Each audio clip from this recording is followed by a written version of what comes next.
What is going on, everyone? It's the Frost, and we're here for UnScripted episode number 123 for your Sunday, June 14th, 2020. We are getting our way through June. It is crazy. We are over halfway done.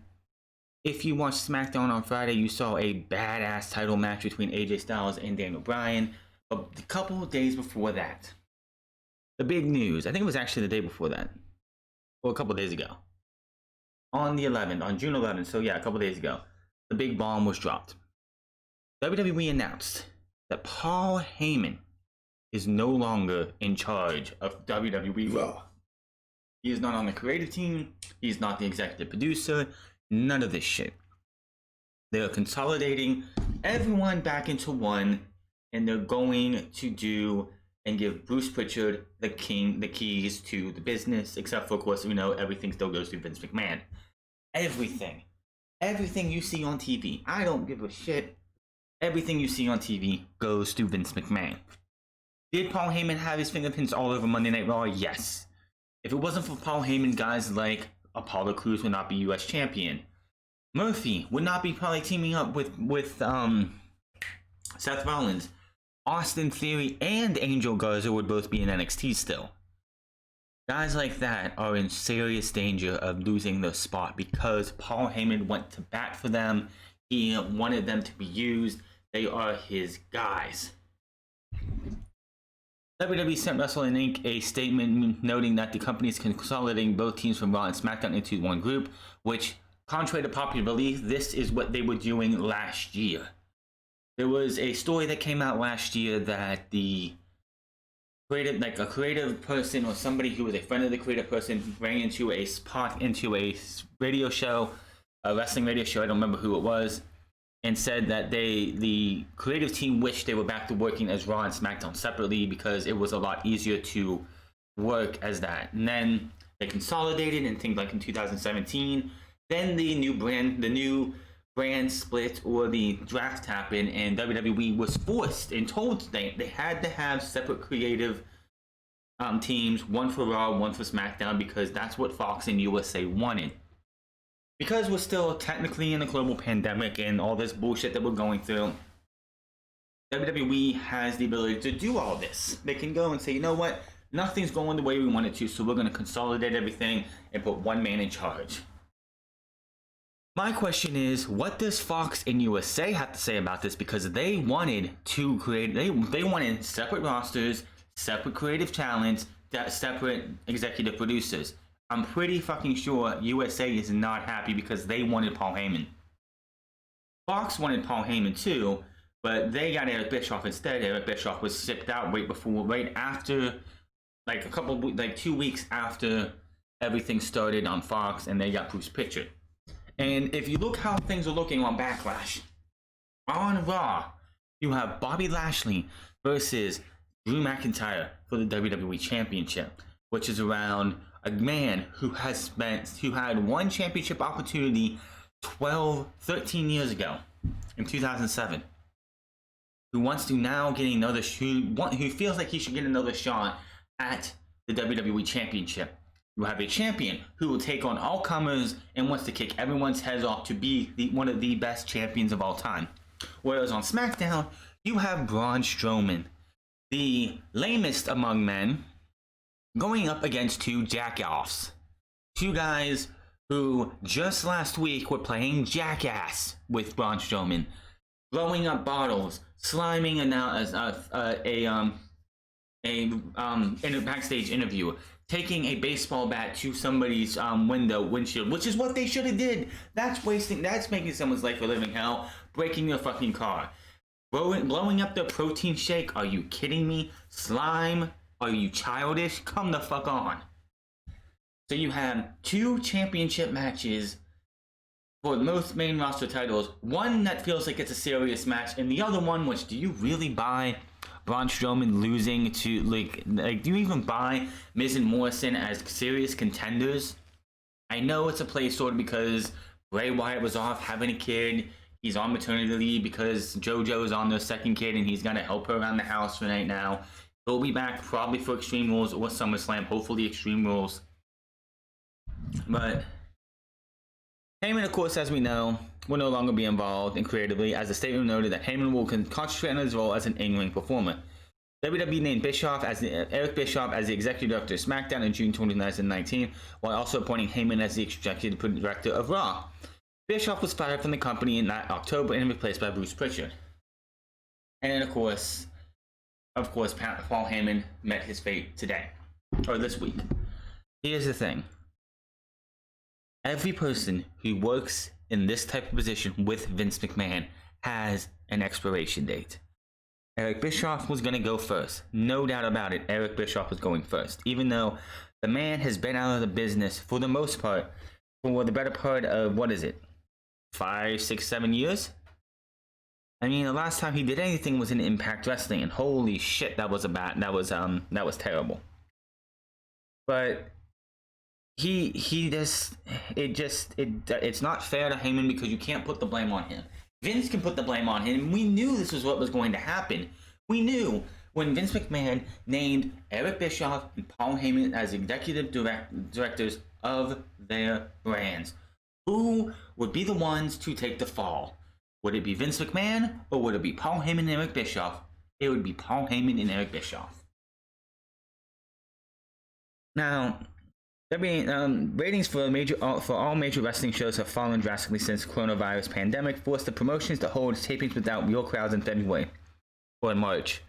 The first full month before the pandemic, Raw averaged 2.29 million viewers, down 14% from the average of 2.567 million viewers the year before. In May, the same show averaged 1.77 million viewers, a drop of 23% from February and 24% from 2.39 million viewers, Raw averaged in May of last year. The past 6 have featured 5 of the least watched episodes in the show's history. PW Insider reports that sources noted that Vince McMahon has recently been very upset, openly frustrated with Raw.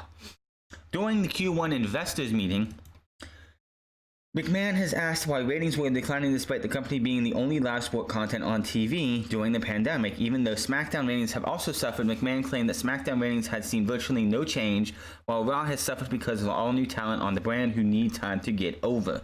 And that's one problem that WWE is going to have in this empty arena-ish era. You're not going, you can bring out all the new talent you want. If you don't have fans to gauge on how to accept them, or how to react to them, you're not going to get the feeling of, oh, this one's getting over. Ratings are not going to tell you that, oh, in the long run, that, oh, this person, unless say like Matt Riddle's coming on Friday, next Friday.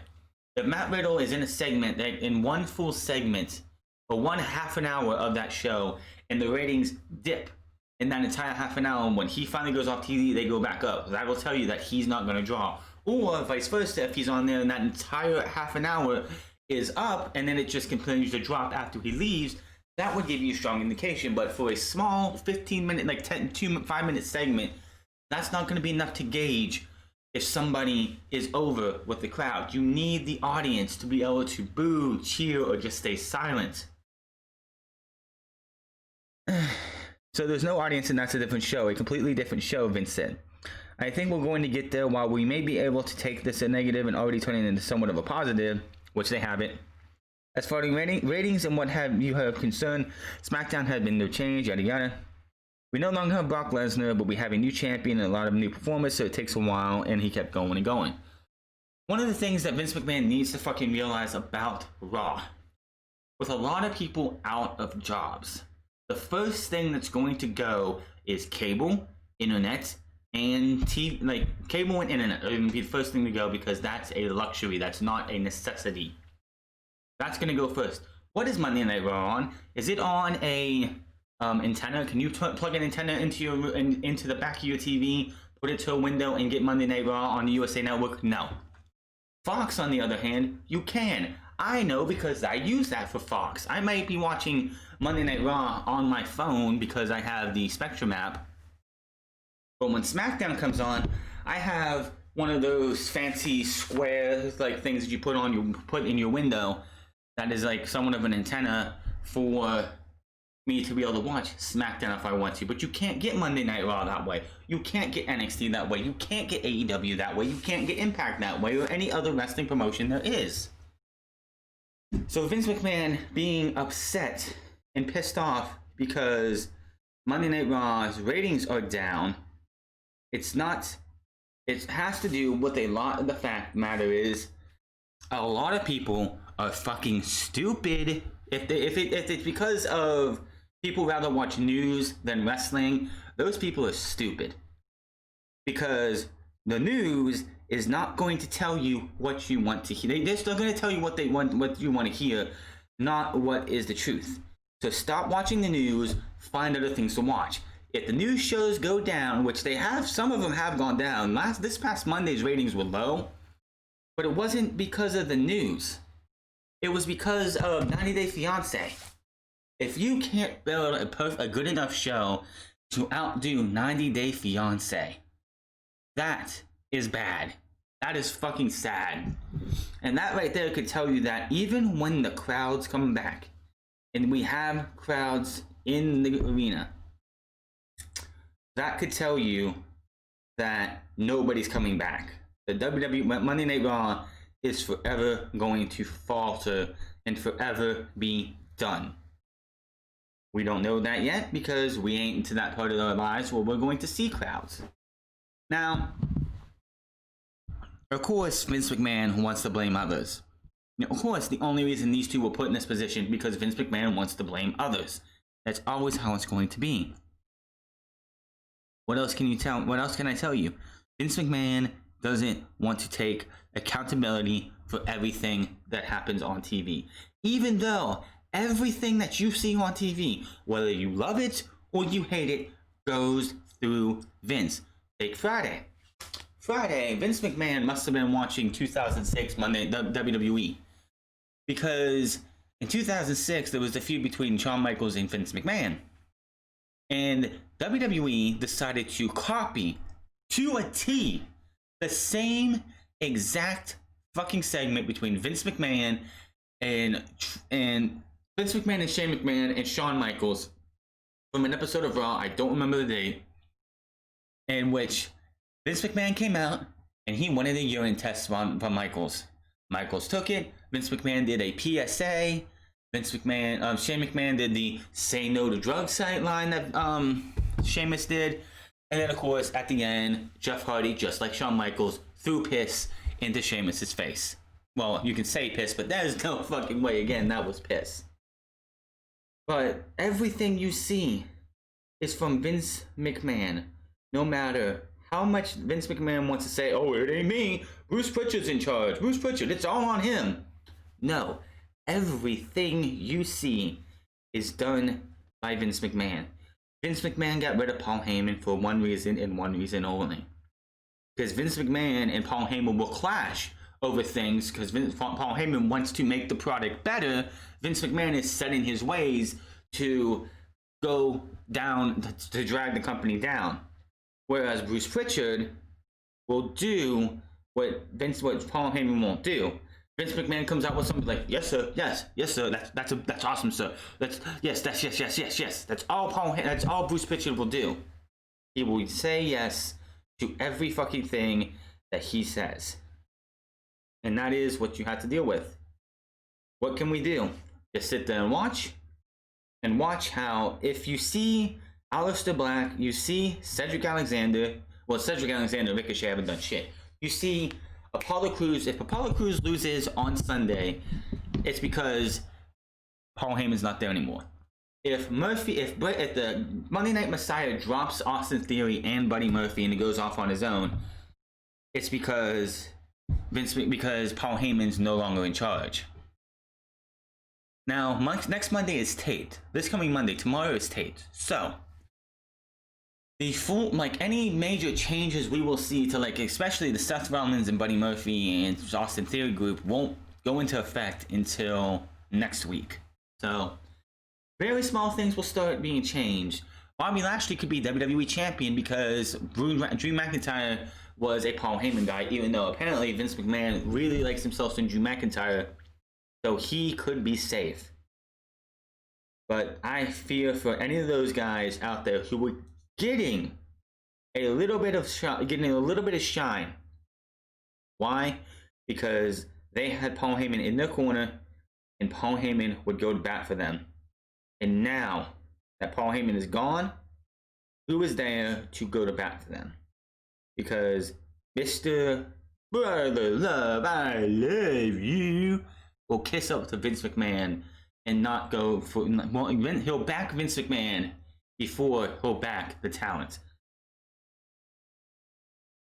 In an update to this, it was reported to Russell Rhodes that the Raw brand has been a mess lately. The report pointed out how many at times the Raw creative plans had changed as of late when the show is hitting the air, which has been reported often over the years. While the blame hasn't been put solely on Heyman, he is the one taking the fall. It couldn't continue like this, a source said. It'll be interesting to see how this product changes with Pritchard running the show. Basically, what you're going to see is all the comedy shit that you see on SmackDown, you're going to see on Monday Night Raw. The dog food, the slime, the shit jokes, the piss jokes, and all that shit is coming to Monday Night Raw. Paul Heyman wasn't perfect. Nobody's perfect. Paul Heyman's not perfect. But Paul Heyman, unlike Bruce Pritchard, is a guy who on many, many occasions has said that he would go, when he got sent to OVW and was out there and was in OVW for, I don't know, what was it, a year or so, he was thankful he could do that because he got to go help cultivate the future of WWE. Paul Heyman is the reason we had CM Punk for all those years, because Paul Heyman, because WWE signed CM Punk, but they wanted nothing to do with him. So Paul Heyman's like, give him to me in OVW, I'll make him work. And then when ECW started up, Paul Heyman's like, you know what, give CM Punk to me, and I'll show you what he could be the future of this company. So yes, Vince McMahon did what he needed to do to keep things going his way. It's not right. It sucks. I feel bad for a lot of talent, which there are talent who are concerned. A lot of talent in WWE Raw are apparently concerned that Paul Heyman being removed as the head of creative for Monday Night Raw, according to Dave Meltzer. According to the Observer, Heyman had pushed Vince McMahon on the idea that he would take 18 months or longer to create credible new stars. As the company had been falling to push new talent to the top, Heyman took over as head of creative in June, as we know, June 27th. However, his employee contract was terminated less than 12 months later, this past Thursday. Heyman still has WWE performance contract. During the Q1 21, of course we know, WWE has suffered all that. Meltzer noted that McMahon mentally had changed due to the coronavirus pandemic. Before the pandemic, McMahon was concerned with building to the future, which included the XFL being a long-term project, as well as expanding NXT into other foreign markets. As we know, NXT Japan was something that WWE has been trying to for at least 3 years to get off the ground, and have hit roadblocks every single time they have hit a roadblock. McMahon now is apparently worried about what is happening today. It was noted that Heyman's projects included newer stars like Drew McIntyre, Andrade, Angel Garza, Zelina Vega, Aleister Black, Apollo Crews, Austin Theory, the Street Profits, the Viking Raiders, and Murphy, as well as established talents like Charlotte Flair. That's a Vince McMahon project, don't get anyone fooled. Rey Mysterio, Asuka, Nia Jax. Meltzer stated that a lot of the talent are concerned because they've never had a big push before, with some floundering before Heyman took charge. Meltzer also reported that it is believed that McIntyre and the Street Profits are the stars that are most likely to be safe, as McMahon likes them. However, that might not continue to be protected as well. Basically, the women's division, as you saw on Monday Night Raw, is going to be Charlotte Flair's for the future, for the foreseeable future. Like, as I predicted yesterday on Friday on my predictions on Backlash on the end of my SmackDown review, go check that out. Vince McMahon wants Charlotte Flair to get a push. Charlotte Flair is not going. You're not going to have Charlotte Flair go up against Nia Jax for the women's championship. It's just not happening. Why? Because Charlotte Flair versus Nia Jax makes no sense in the long run. So, anybody you saw that you really liked, if you liked that they were doing something with Austin Theory, even though Austin Theory should be in NXT, He should be nowhere near the main roster. Yeah. He's going to have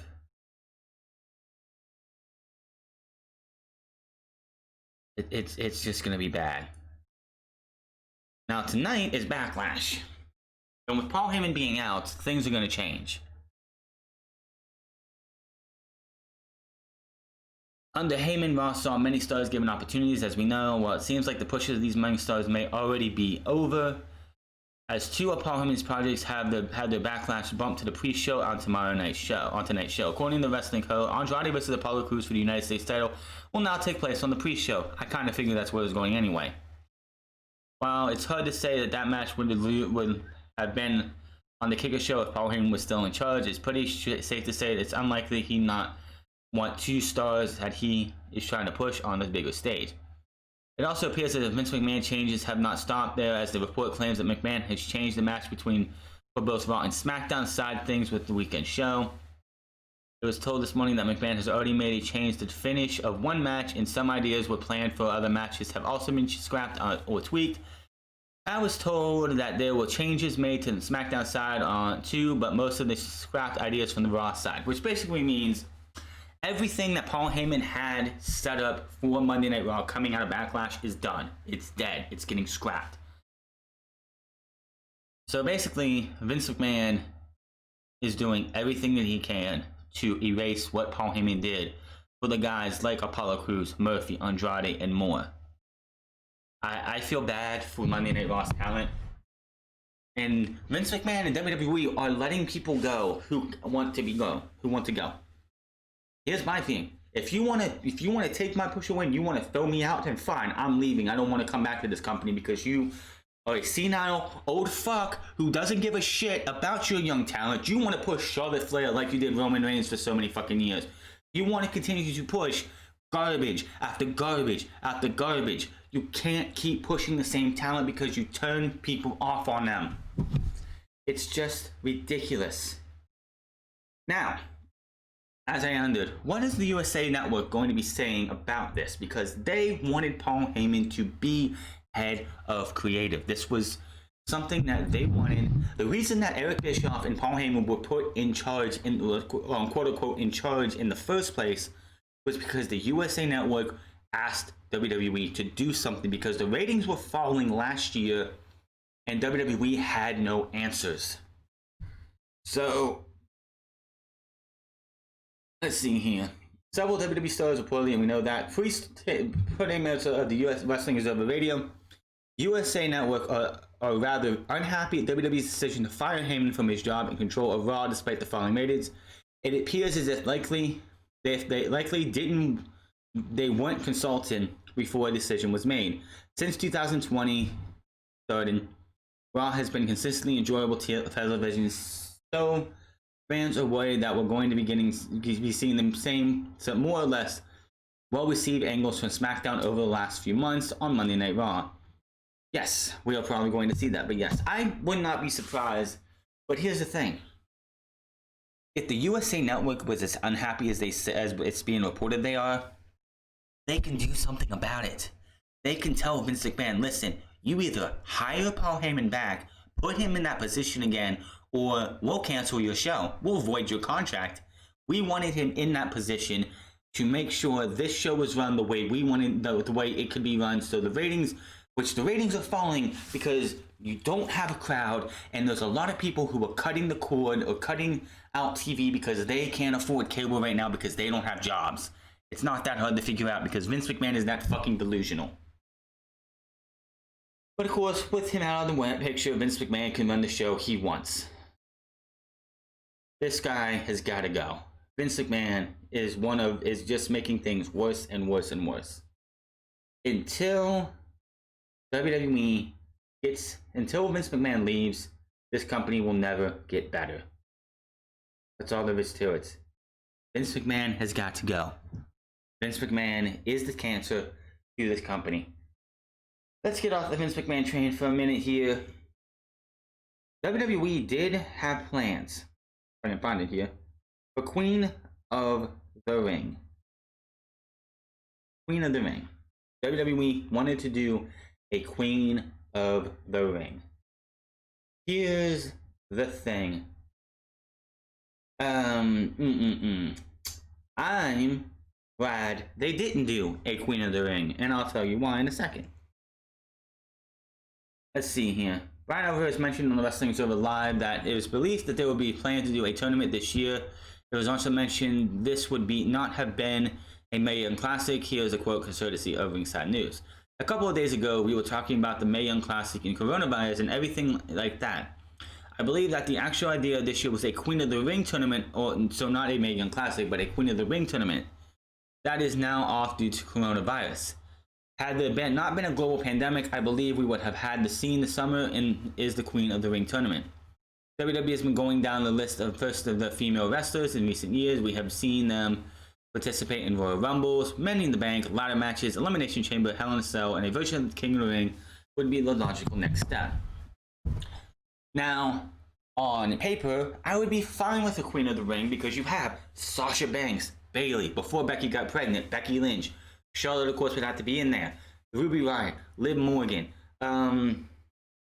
Lacey Evans gets a shot too. Alexa Bliss, Nikki Cross. All this women, like female talent. Zelina Vega, if you wanted to put her in there too. Asuka, Kairi Sane. So many, as Shayna Baszler as well. So many talented women that could go into this talent. Okay, all those other women and Nia Jax, which of course isn't talented at all.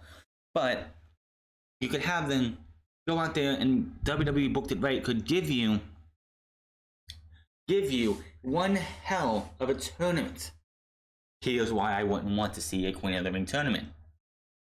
The moment you announce Charlotte Flair for that Queen of the Ring tournament, you take away all unpredictability because everybody knows who's winning the Queen of the Ring. Her nickname, she self-proclaimed nickname herself the Queen. Nobody else gave her that nickname. She started calling herself the Queen, which is not how a nickname should fucking work. She is the self-proclaimed Queen.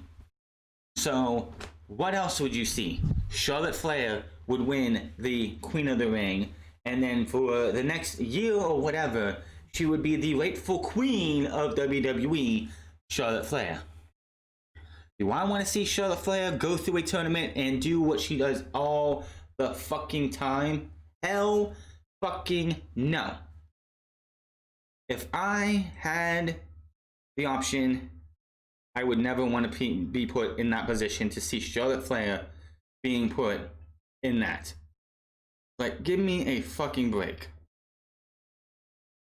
Charlotte Flair is not a superior talent, but that's what WWE sees her as. So, of course, if they had a Queen of the Ring, who would win? Now, granted, I expect if you were to do a Queen of the Ring, I would not be surprised if you did Sasha Banks on one side versus Charlotte Flair, Becky on the other side versus Bayley. If Becky never got pregnant, this is just going off Fantasyland that this tournament happened. Becky never got pregnant. I guarantee you the final four would be Becky, Charlotte, Bayley, and Sasha. Why? Because it's WWE's 4 horsewomen, and that's what they would do. And everybody would hope that it would come down to Bayley and Sasha Banks. And then Becky and Charlotte win, and we get Becky versus Charlotte again. That's what they would do. Now, in the absence of Becky Lynch, who is taking a career sabbatical as she expects the birth of her first child, which again, congratulations, yada yada yada. WWE is doing everything they can to preserve Charlotte Flair's status as a superior talent. That is according to the Wrestling Observer, Dave Meltzer, who is writing this week's edition of the newsletter, that the finish to Flair's three-way with Shirai, Rhea Ripley was planned in such a way to remove the NXT Championship from Charlotte while protecting her as much as possible. Trust me, Charlotte Flair getting pinned in a three-way would have not damaged her one iota. Charlotte Flair getting beat in the middle of the ring by any means necessary would not have injured her ego, would have never injured her standing. It's that she got beat in a 2-on-1 situation. The close of the match with Shirai pinned Ripley while the Australian was locked in the figure 8, ensuing the outgoing champion looked strong enough in defeat. It's understood that now previous top female performer Lynch is gone, WWE wants Flair to fill that role. It's probable she would not have captured the NXT strap at WrestleMania had the company known that Lynch was to depart shortly thereafter.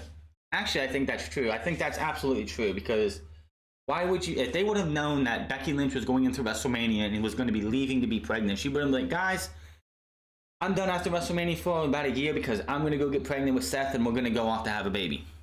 WWE would have, like, Rhea Ripley would have been made into a star because they would have had no choice. WWE's initial idea of having the Flair occupy a position in NXT to help put over the brand's soon-to-be protected stars has been complicated by the sudden necessity to have her fill a top role in the main roster, hence why she was relinquished the title in the manner she did and why it was unlikely we will see her losing clean on NXT going forward. So you wasted a fucking time.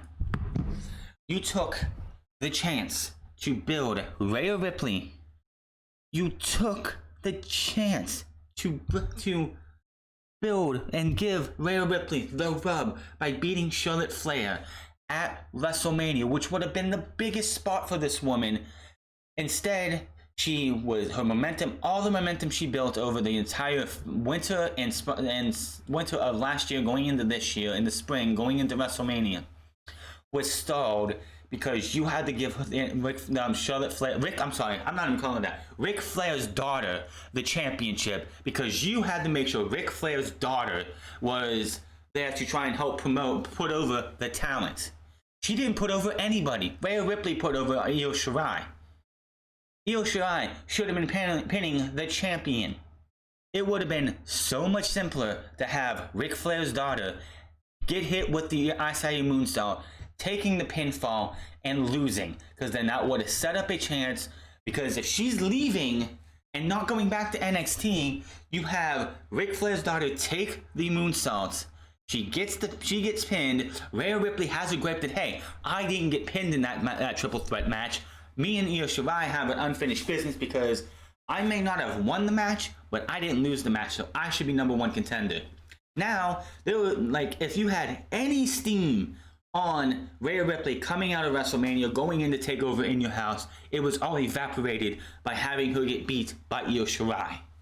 You ruined everything for Rhea Ripley because you had to make sure Ric Flair's daughter was a prominent face on NXT. Superior talent are used to put other people over. But Ric Flair's daughter has not put a single person over. Just look at Monday Night Raw. 50 minutes was dedicated to Ric Flair's daughter. 50 plus minutes. That is way too much fucking time. That should be given, AEW hasn't had the strongest women's division, but they're getting better. But you don't see Britt Baker in 5 segments, 6 segments, 7 segments, 8 segments. You see maybe Britt Baker every once in a while in maybe 2 segments. Maybe one's a match, maybe one's a talking segment. But if you have another women's match, it's other women in the company. You'll see Chris Statlander versus somebody, versus say Anna Jay, and then you have Hikaru Shida versus Big Swole in 2 different matches on the show. How hard is it to have Ric Flair's daughter versus Asuka in your main event, which nobody wanted to see that in the main event? But earlier in the show, you could have had, Bianca Belair versus Liv Morgan, or Bianca Belair versus Ruby Riott. Where's Bianca Belair? Why is she straddled onto main event? Where is Natalya? Why is she straddled on main event? Why is everybody else on main event but Ric Flair's daughter, Asuka, and Careless Nia Jax? You can't keep this division being for women. Look at your tag team division for the men on Monday Night Raw. You have two that are being pushed. You have the Viking Raiders and the Street Profits. What are Murphy and Austin Theory doing?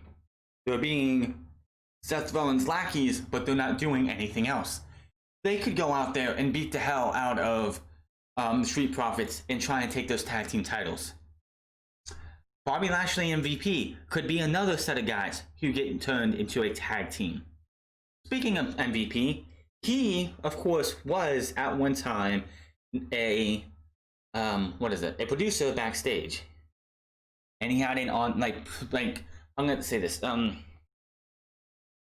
MVP and Paul Heyman had pretty much the same situation. They had an on-air contract and they had a backstage contract. And WWE would turn, like, because of them doing what they did not need to do, and that's ripping, like, and releasing people, they're furloughing people, letting people go, which they didn't have to. They're going to make more money than anybody else in the wrestling business this year. And it's funny because you don't see AEW, Impact Wrestling, MLW, New Japan, even the NWA have not released talent in masses. But MVP's backstage contract was ripped up. It's been released. He's been released from that contract, and that's why he's been on air as a full-time talent. He was supposed to be a talent you would see once in a blue moon, but now you see him on TV every single week. What the fuck did I just say? But, you know, WWE are just so dumb with their ways. Ric Flair's daughter is going to be the focal point. Look at that main event, though. She pinned Asuka, but she really didn't. You see the 1, the 2, Asuka shorty gets up, ref counts 3 anyway. They're going to, like, this is why Asuka's winning tonight. No doubt about it. Asuka's winning tonight because WWE should not ever give somebody a championship for bad behavior, for carelessness, for lacking the ability to be a good fucking talent. To, like, if you're going to be careless in the ring, you don't give somebody a token championship run.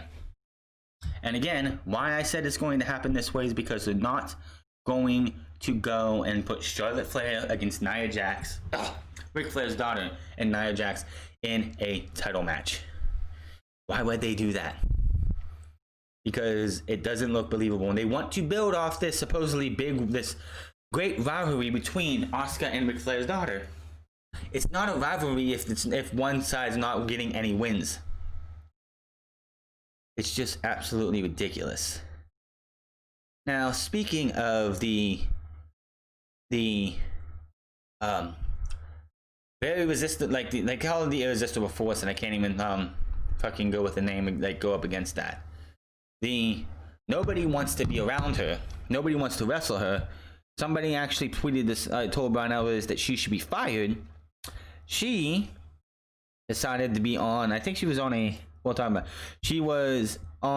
she did an interview or something and commented about everyone, like the heat she's been getting from fans and everything about being careless in the ring.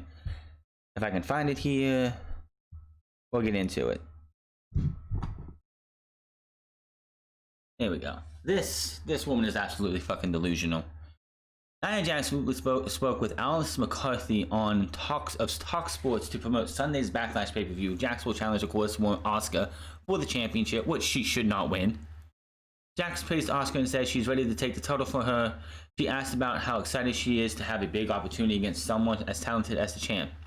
Taking the time off to get healthy and fix my knees up really helped prepare me for this, because I've been just working my butt off just to get back into the ring.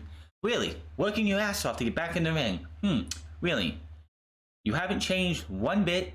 Your talent has not, the fact that you are talentless shows every single week. The fact that you can't fucking wrestle shows every single week. I mean, look at the moronics, the iconics, Billie Kay and Peyton Royce. They are terrible in the ring. I don't know what it is with them, but they're not hurting people. They actually go out there and try, even though that whatever they try to do, they are not good at it. Nia Jax is a totally different story. She doesn't go out there to try and hurt people. She just hurts people.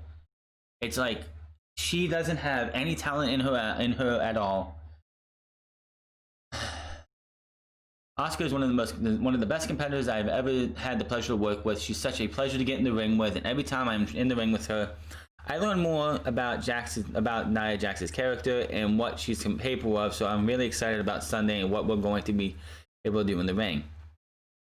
The feud has included a few matches and segments with her tag team partner Kairi Sane. Sane suffered a nasty cut to her head after Jax threw her into the steel steps on Raw a few weeks back. Jax faced criticism, rightfully so, from the fans online and from wrestlers in the industry. Jax was asked about how she feels about the fan backlash over saying in the criticism on Twitter.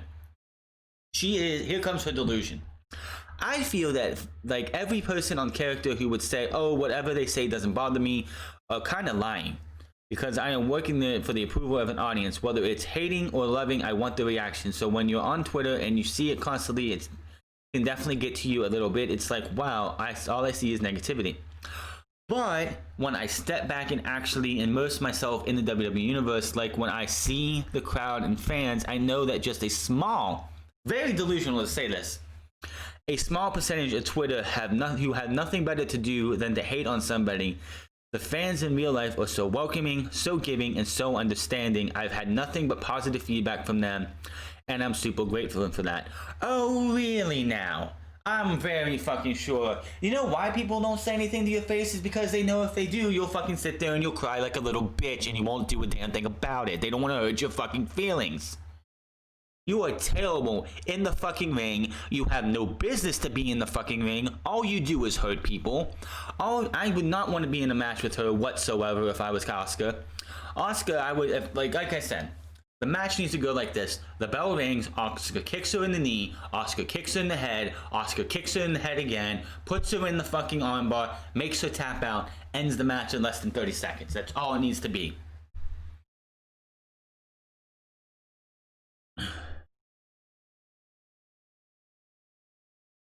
So, yeah.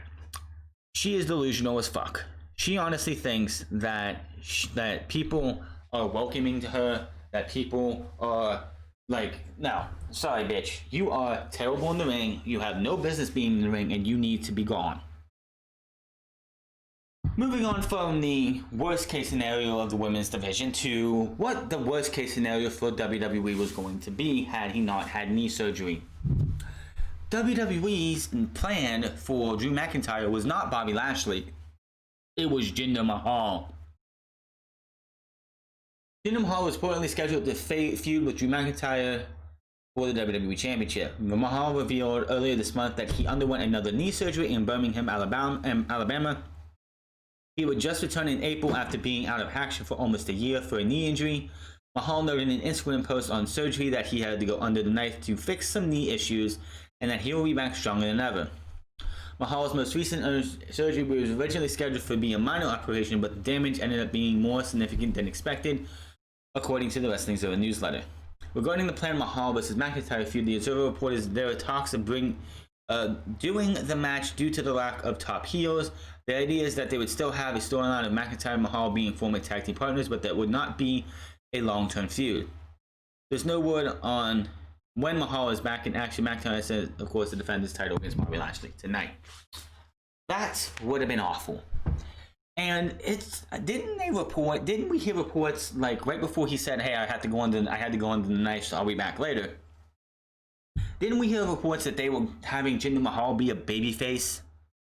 He was gonna he cut that one promo because he's supposed to be like, he wants to have a hero's redemption. He wants to be a hero instead of a villain. He's going to be a babyface. Were you going to turn Drew McIntyre heel and make this guy go up against, like, could you imagine babyface Jinder Mahal versus a heel Drew McIntyre? Holy shit, that would have been horrendous. Now, granted, Drew McIntyre could be one hell of a heel, and he's probably going to have to turn heel if he keeps the WWE Championship past this month, because they don't have any heels outside of Seth Rollins, and he's already been through Seth Rollins. Now, granted, if they want to go the route of maybe Kevin Owens or Rey Mysterio, which they're already doing something with him and Seth Rollins, hopefully still, if he keeps the championship after tonight, which he should. Let me think here. Yeah, I think Drew McIntyre is going to have to turn heel. It's going to have to be one of those things where Drew McIntyre might have to turn heel out of necessity. They don't have anybody else. But I don't want to see anyone get injured. Never see anyone have to get injured to me. I'm taking time off. But Drew McIntyre versus Jinder Mahal sounds fucking awful. Randy Orton had to take some time off after he had his feud with Jinder Mahal because because of his back, he had to carry that fucking feud by himself. And you really don't want to have Randy Orton carrying a feud by himself. So Jinder Mahal being the guy who was supposed to feud with him, I think we dodged a bullet. Now granted, say he's out for maybe 2 months and he's back in time for SummerSlam. I would not put it past WWE if they have Drew McIntyre keep the championship going into SummerSlam. I could see them going with Jinder Mahal versus Drew McIntyre at SummerSlam. Could you imagine Jinder Mahal versus Drew McIntyre at SummerSlam? Oh boy, oh boy, oh boy. What the hell? Like, that's another thing. It's like you have Drew McIntyre, WWE champion. Who the fuck is Drew McIntyre? If he keeps this at SummerSlam, who do they have for Drew McIntyre at SummerSlam? They have nobody else. Like WWE's Monday Night Raw. The reason Monday Night Raw is such a mess is because WWE has nothing. Has nothing. Like, I just, like, the only thing that you have is a big heel. The only really big heel on Monday Night Raw right now is Seth Rollins. And he's killing it. But what do they have? I just don't know. Now, back to the Paul Heyman stuff. Apparently, we have more reasons why AJ Styles was drafted to SmackDown. Why he was traded, not drafted, but traded to SmackDown. And this is something that I don't know what the fuck AJ Styles is thinking, but AJ Styles officially traded to SmackDown last month reportedly due to issues what he had with former executive of Raw, Paul Heyman. Rovert on Twitter, who has broken stories in the past, which I've never heard of them, first reported on Saturday that AJ Styles was not happy on Raw and did not get along with Heyman. Documents of the Wrestling Observer newsletter, it stated on the F4W message board that Styles was furious over Luke Gallows and Carl Anderson being released in April. We knew that. He came on his Mixer account a couple days after the Boneyard match when they got fired, and he said he felt bad. He was upset that they got fired, so obviously Styles reportedly blames Paul Heyman with their releases, even though Vince McMahon was the person who made the call. Nelson noted that Styles probably felt that Heyman could have fought McMahon over that decision. And you know what would have happened? Kyle Anderson and Luke Gallows still would have been fired. Heyman was removed, of course, this past Thursday. Heyman will still have his performer contract. Gallows and Anderson will become free agents on July 15th. They are interested in working for New Japan Pro Wrestling as well as one U.S. promotion, according to the Observer. Impact is in play to sign Gallows and Anderson. Anderson also tweeted that the video below promoting the Talk and Shop Mania, which will debut on August 1st. They have reached out to wrestlers and others in the entertainment industry to be a part of the show. Filming is slated for late June to early July. So, let me get this straight. AJ Styles is not happy because his boys got fired and he blames Paul Heyman. Why would you even blame Paul Heyman for that? Paul Heyman has nothing to do with what happens with the contracted stars. Vince McMahon probably walked into his office after he talked to his meeting. He probably got a list of everybody of Raw, SmackDown, NXT, yada yada yada, everybody who is signed to the company. And on a conference call with whoever they have to do, probably, what the hell's his name? The person who you always hear about, who makes the calls. And probably was like, okay, here's the list. Tell me who we need to cut so we can cut them.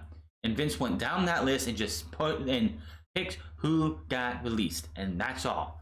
Paul Heyman, even if Paul Heyman wanted to fight for Gallows and Anderson's jobs, he would have lost. Hell, Paul Heyman probably didn't find out about these people losing their jobs until it popped up on Twitter.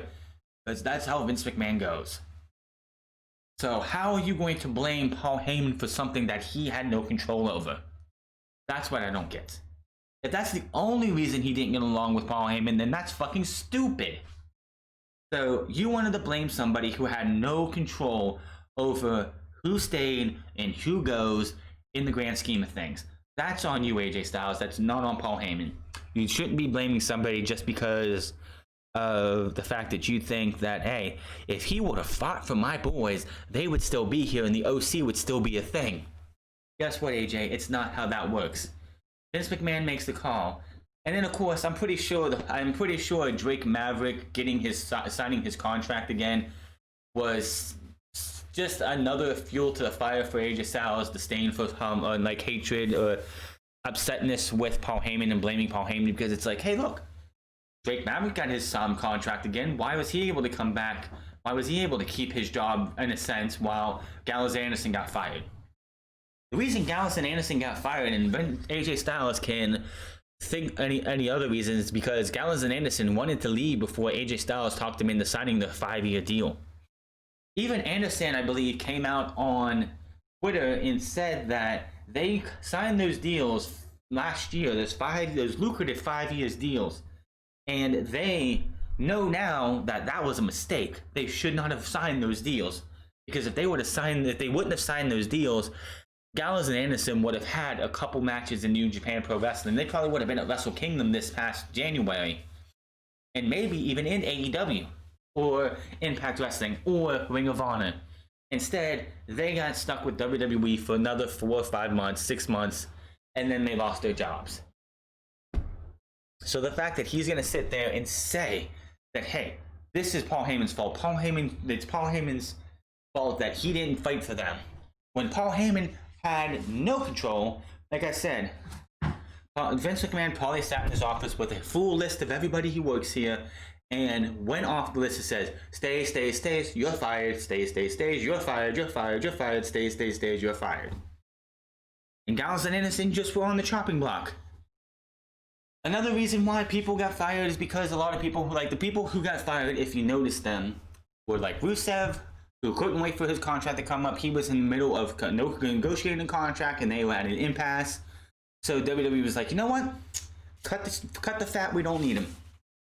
So basically, if in the last year, if you asked for your release and you didn't get it, by the time April 15th came around and you were still on WWE's contracts, you were getting cut, plain and simple. So for AJ Styles to sit there and go, well, you know, it's Paul Heyman's fault, so I want to leave, so I'm not going to get along with this guy. Now, there's probably other things that's going on, and there's other reasons that he wasn't happy, but that's the major one, that he's not happy. Of course he's not happy, because it's his boys. He convinced these guys that they need to come to WWE with him, and honestly, I think AJ Styles being with Gallows and Anderson for the beginning of his run helped him in the long run. I don't think if Gallows and Anderson was there for AJ Styles when AJ Styles first came to WWE 4 years ago, he might have been one-time WWE champion, but I don't think he would have won the title in 2016. I don't think that was I don't think that was in the cards. But yeah, it is what it is for that. AJ Styles has to let this go, and if he has any like animosity towards Paul Heyman, because apparently Paul Heyman didn't fight for Gallows and Anderson, the dude obviously doesn't know who the fuck he works with. Hi, I'm Vince McMahon, and I make all the decisions. But I'm gonna make all these other people scapegoats. So when I make a bad decision, it's their fault, not mine. That's Vince McMahon for you. Now, let's go a little bit to AEW here, and I gotta agree with Hangman Page here. Next week on TV, Kenny Omega and Adam Hangman Page will defend their titles against the number 2 contenders, the Natural Nightmares, QT Marshall and Dustin Rhodes. As I said, the number 2 contenders. Page tweeted out earlier yesterday, hey, wait, what? I thought best friends were next contenders. What the hell is even going on around here?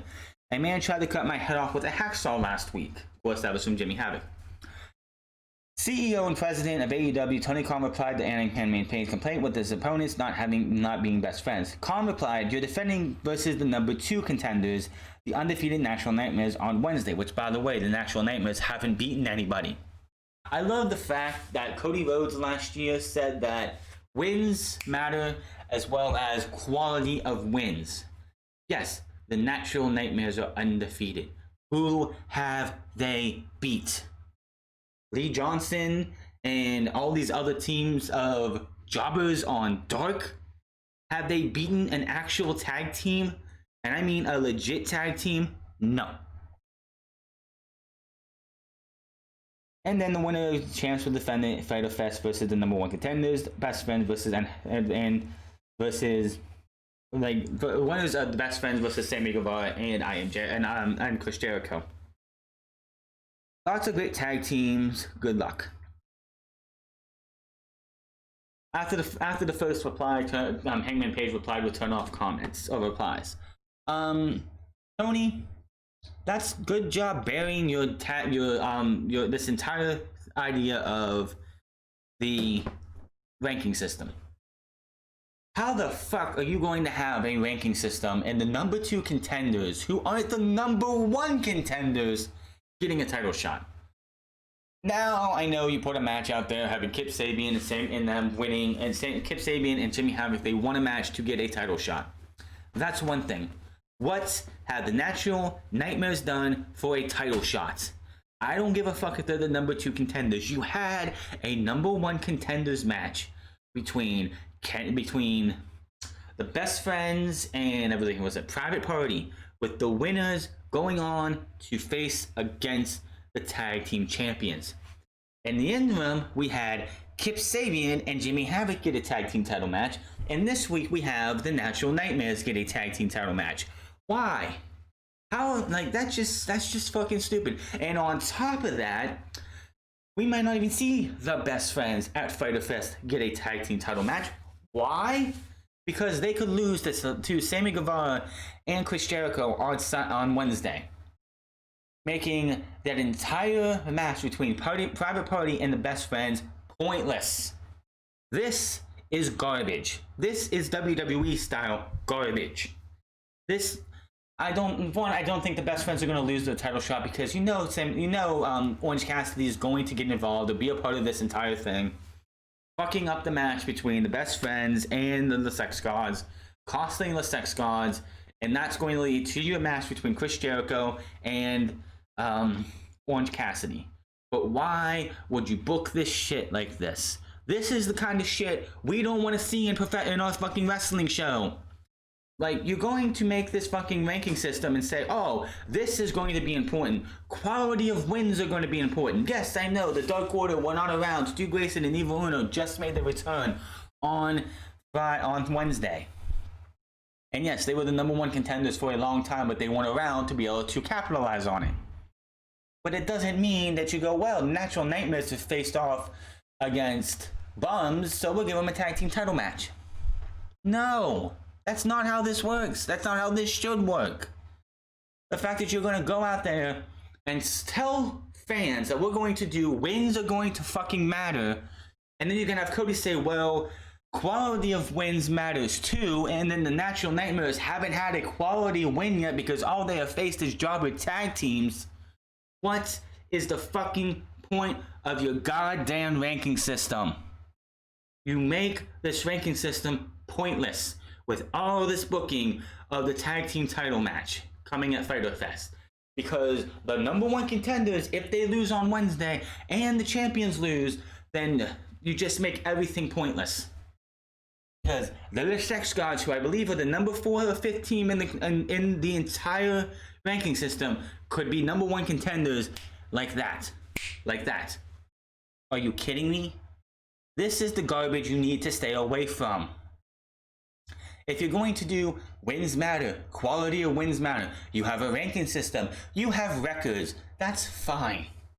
But to slap the fans in the face and insult our intelligence like this is WWE style bullshit that we never asked for. If you want to give us good quality wrestling and a good quality show, don't do stupid shit like this. This is dumb as fuck. And this is something I was hoping we wouldn't see in AEW. Just like having Penelope Ford pin the women's champion. Yes, I know. They don't make the next feud was going to be Britt Baker and Hikaru Shida, and Britt Baker is injured and she won't be back till All Out. Okay, that's fine. That's gonna happen.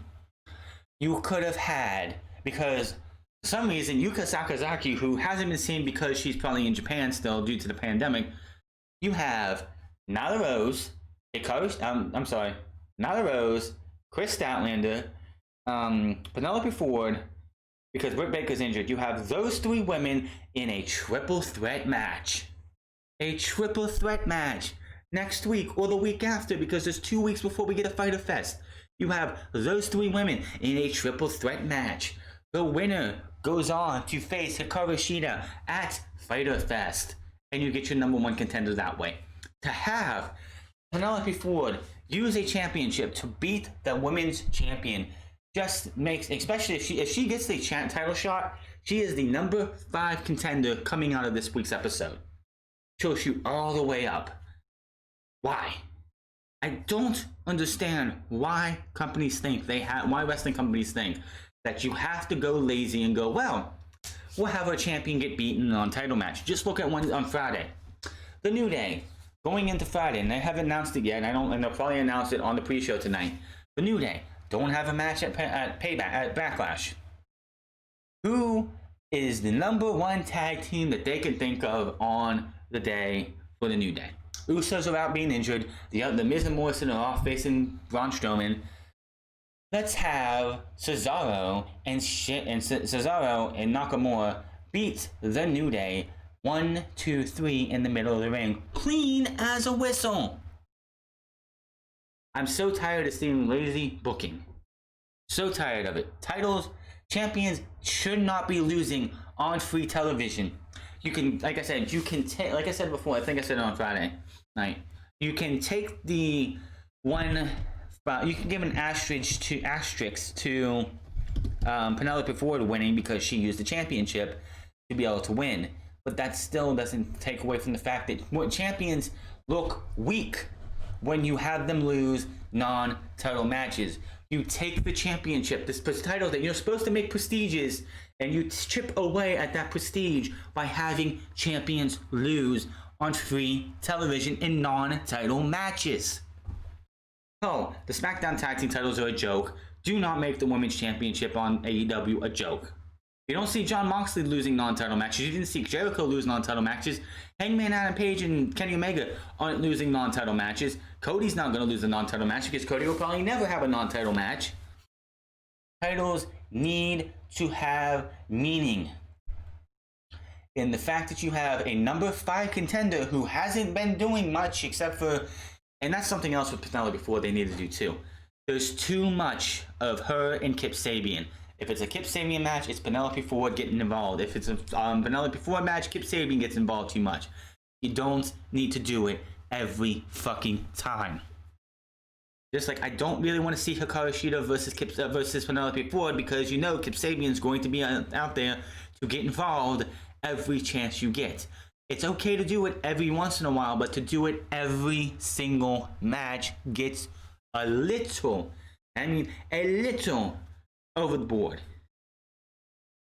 But that's all I got for this week. This week has been, it's going to be interesting to see what happens, because this Monday coming up is taped already, so there's not much difference you're going to see on Monday. Tonight's going to be Backlash. Outside of the lamest wrestling match ever, everything else is supposed to be live, which, okay, whatever. Outside of Backlash, Monday we won't see much of a difference because it's, of course, already pre-taped, and then Paul Heyman was exiled on Thursday, so anything else that we see changing for Raw is going to happen on next week's show. NXT, we'll see what's going on there. AEW's got 2 title matches, of course, with the TNT Championship and, of course, the Tag Team title match. And then, of course, SmackDown as well. But I'm getting out of here. You guys have a good one. Hit that subscribe button. Comment down below. Like or dislike this video. Find me on Twitter at The Franz Club. Find me on twitch.tv/The Franz Club. Find me on Instagram at The Franz Club. And I will see you guys tomorrow or tonight for Backlash, the lamest match ever, and then tomorrow for Monday Night Raw. So then, my name is The Franz, and I'll see you guys later.